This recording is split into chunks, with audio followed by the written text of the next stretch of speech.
Hey guys, MrWaheedulHaque back in another video. This is going to be a very short video. So today my torque wrench has come. I ordered it. It's from a brand called Neilsen. So this is a 1/2 inch torque wrench. So there's three different sizes. You got the 1/2 inch, 1/4 inch and 3/8.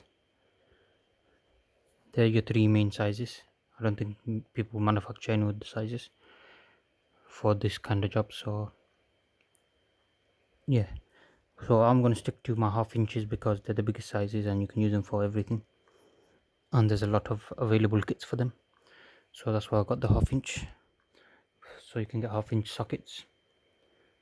Okay, so this is this costs £22. Let's have a look at it. So you got Neilsen brand there. 1/2 inch drive torque wrench. Torque wrench is 10 out of 10, 250 feet-pounds. Comes in a red case.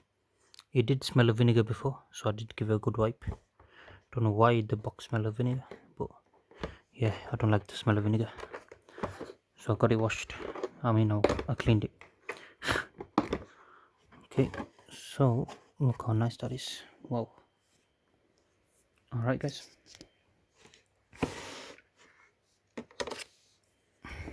so you got how to adjust it, the torque settings. So I'll actually show you how you do. I'll make a video on how to use the torque wrench as well. So this is your torque wrench.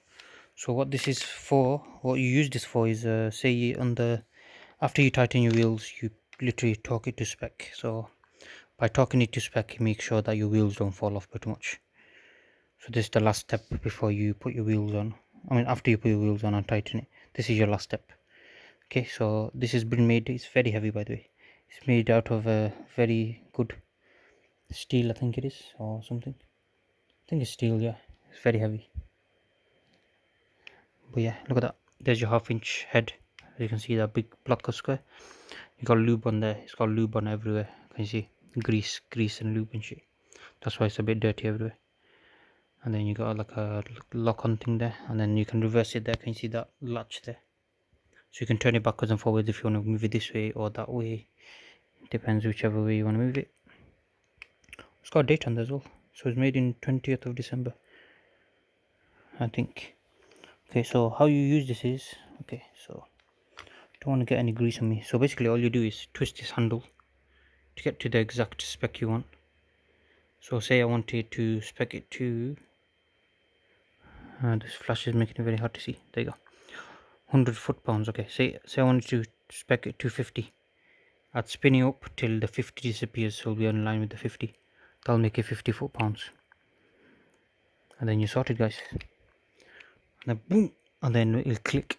Once you hit that 50 foot-pounds when you're turning the nuts, it'll click. And yeah, that's pretty much it. So this one is a very good product. I'm going to test it out for you. I'll show you how it looks. The main reason I bought this is because Labib's alloys were changing, so might as well bought quite a lot of tools, as you'll see in a few next videos if I do them in the right order anyway. So yeah, I'll make a video on how to use a torque wrench, so stay tuned for that. See you guys next time. Goodbye.